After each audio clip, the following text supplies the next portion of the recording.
Hello and welcome back to my channel. Today I don't have my microphone, so we're gonna try it with the webcam mic, and if it doesn't work out, then I guess you won't be seeing this. So I will be talking at a slightly lower volume just so I don't mess up the audio.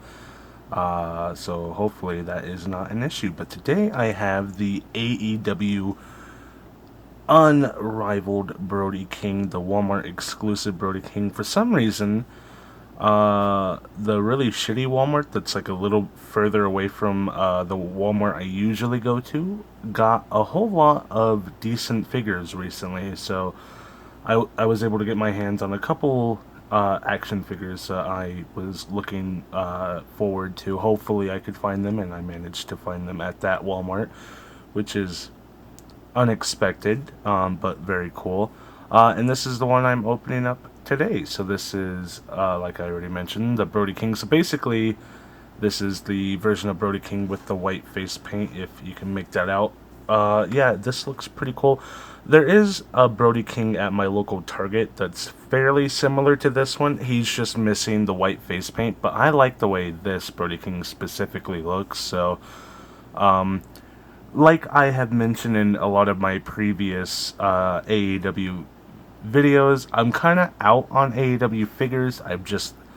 The excitement's kind of gone. I'm not as into the AEW figures as I used to be. I'm a little disappointed in the wave as a whole. But the past, I want to say, 3 AEW figures I've gotten have been fine, relatively decent, not incredible or mind blowing or anything, but enough to make it so that I'm willing to buy a few outliers here and there, Brody King being one of them, because I'm a huge fan of Brody King as a wrestler. So I guess let's go ahead and get into it. Starting with the front of the box, you have this nice window packaging here. Shows you everything you get with a nice picture of Brody King right there in the face paint. I believe it's supposed to be the same face paint. It's a little different on the actual figure, but we'll go further into that when we open the figure. You have the nice gold foil Brody King right there, AEW logo on the side. On the back, you have Brody King in this cool mask. Unfortunately, this isn't something you get with the figure. You don't get this entrance attire or the mask or anything like that. You just get the figure itself all on his own. Now we're back to the front of the box so we can transition to the figure. Alright, so this is pretty much everything you get. Obviously, not everything's in the frame, so I'll show you all the things that are missing out of the frame, which is only these two fist hands, which look really, really nice. I like the detail on them. The wraps around the hands are textured, and they look and feel good. I always love having fist hands, especially on my AEW figures, because it doesn't really seem like they get fist hands all too commonly. And that's pretty much it as far as accessories. I guess you could count this entrance chain right here, which is, it looks cool, but it's just a little chain for his entrance. As far as the figure goes, his look and overall design is absolutely wonderful. I love what they've done with this figure, this design overall. The tattoos look amazing. You have 4 skulls here, a nice, I don't know what style of tattoo this is, but I know it's Japanese, but the Japanese tattoo right there looks awesome.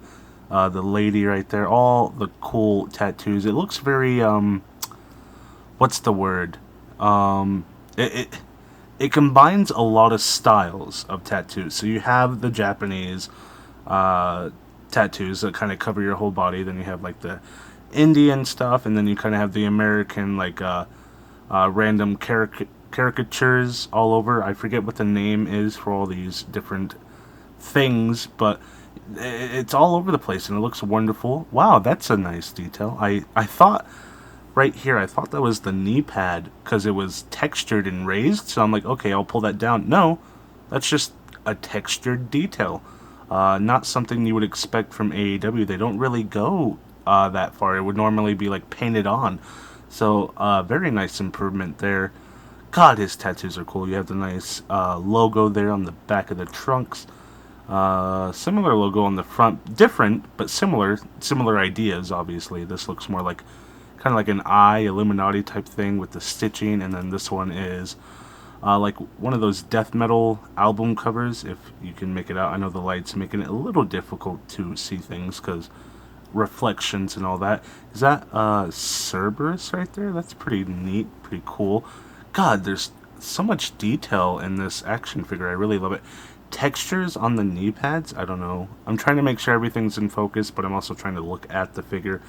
But the knee pads have like a texture to them, along with this little detail right here being kind of raised.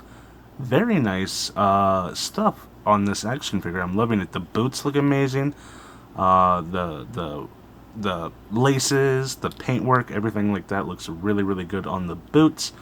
And then the face, the actual face paint, it's a little not different. It's the same style that it was going for on the packaging on his actual IRL in real life appearance when he wore this face paint. It looked like this, obviously, but you know, it's dumbed down for an action figure, so the swirls are a little shorter, everything like that. Things are a little muted, but it still is going for the general vibe, and it looks great. A nice tattoo right there on the neck. Another one right there on that side of the neck. Very cool overall face paint. It makes me want to get that other Brody. Brody. Yeah, Brody. I was saying Brody King, but I was thinking Brody Lee in my head. It makes me want to get that other Brody King action figure from Target just because I want both versions of what's going on here. Because I'm really liking this, but I also want the, you know, the base design.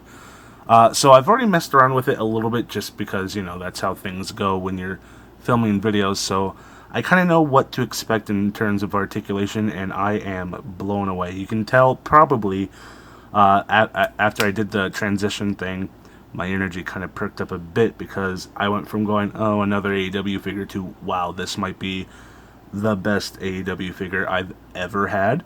So let's get into it. Starting with the head, of course, you have this, it's been so long since I've recorded, I forgot the names for everything. The thing, whatever it's called, it's on like a disc type articulation here, so it can go up very high, very nice articulation there. Of course, going forward, the beard blocks things, but still you can get really, really nice articulation looking straight up. Obviously, very slight wiggle. I don't know if I'd even count the wiggle there, just because it's not enough really to really count, I'd say, but it does rotate all the way around like so, which is fine. It does all the things you would want the head to do at least. Arms come up to about right there, which is fine. Rotates all the way around like so. Swivel at the bicep all the way around. Double jointed elbows, not pinless, but they are improved over the previous AEW action figures. If you haven't bought one in a while, these are better than the earlier action figures, I suppose. Still not pinless, but they're not as loosey-goosey, so if I push down on right there, it's not like it used to be back in the older days of AEW action figures where every joint was kind of gummy and loose, and you'd push down here just a little bit and it would bend the whole arm. Much improved right there. You can even tell from the elbow it's a vastly improved design. I hope I'm in focus. I look at it and I'm like, that's in focus, and then I look again and I'm like, that's not in focus, so I can't really tell. Wrist goes in, wrist goes out, wrist goes all the way around like so. Very nice there. As far as ab articulation, you can go side to side, which I love. Goes back to about right there if I hold the bottom half, and then forward to about right there.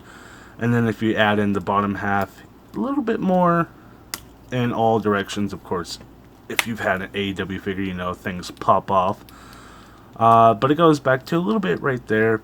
I don't think this half of the torso will move too much, but you do have the side to side on the upper half of his body, which is outstanding. I think this looks wonderful.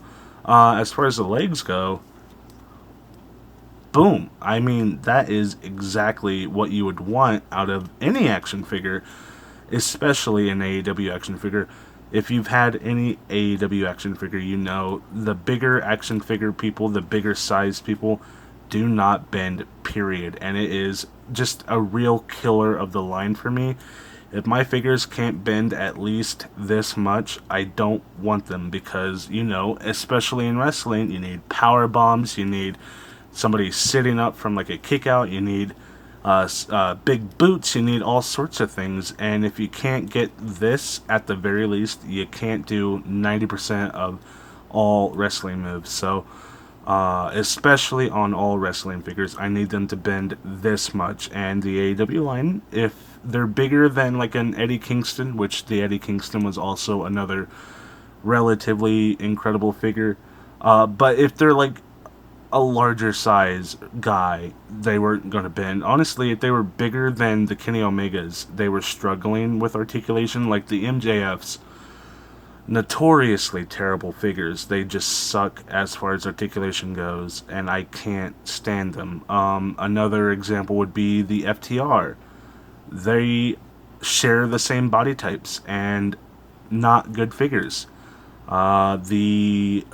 What's his name? Brian Cage. I was very let down by that action figure. The Powerhouse Hobbs. Very let down. I'm just very disappointed by what I was given with those action figures, and it led me to expect similar with this guy. And honestly, this is probably as good as a Kenny Omega, which is exactly what you would want. All figures, Kenny Omega should be the standard, the baseline, as far as his figures go. And it really wasn't like a thing across the board. The other figures were not reaching his standards. So this one has. So you can see the legs bend at right around 90. I'd say if I brought out a protractor, we'd probably be 87, 88, maybe 90. We're there. We're close. We're very, very close. So if you bring them back up, of course, that means the boots can go very high. So we can do a pretty kick-ass... my light fell. A pretty kick-ass big boot. Let me stick that light back on.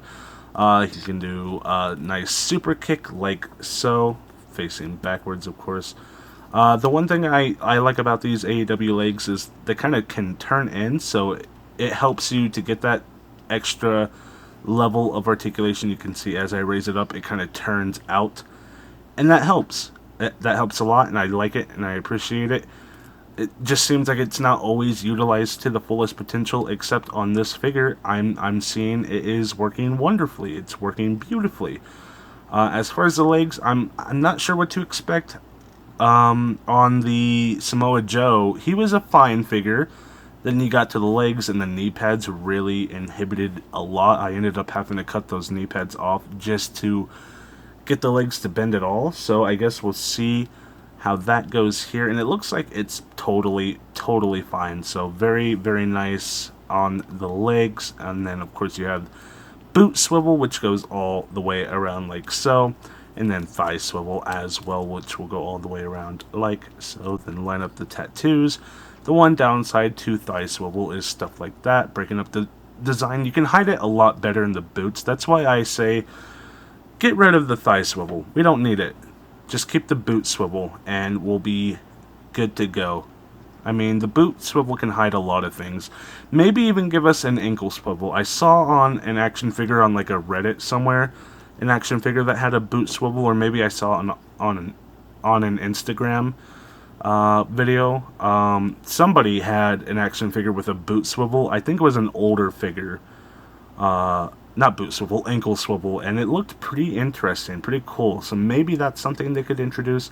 I just don't think we need thigh swivel as much as we need like other things. I think it inhibits more than it gains, especially on legs like this where the thighs can turn in and out like that, and that can really help you anywhere else you might need it. So that is that for the articulation and overall look of the figure, and I am blown away by this AEW action figure. I really want to go get the other Brody King. It's been sitting at Target for a while. It might go on sale relatively soon. I mean, Target's pretty good at clearing out whatever they have if it's in there longer than like a couple months, even like a month at that. I mean, we just got the new Legends wave already on sale. The new SmackDown 4-pack, I saw it's already down to like $68, which is only really like a $10 sale. I think it's originally $79.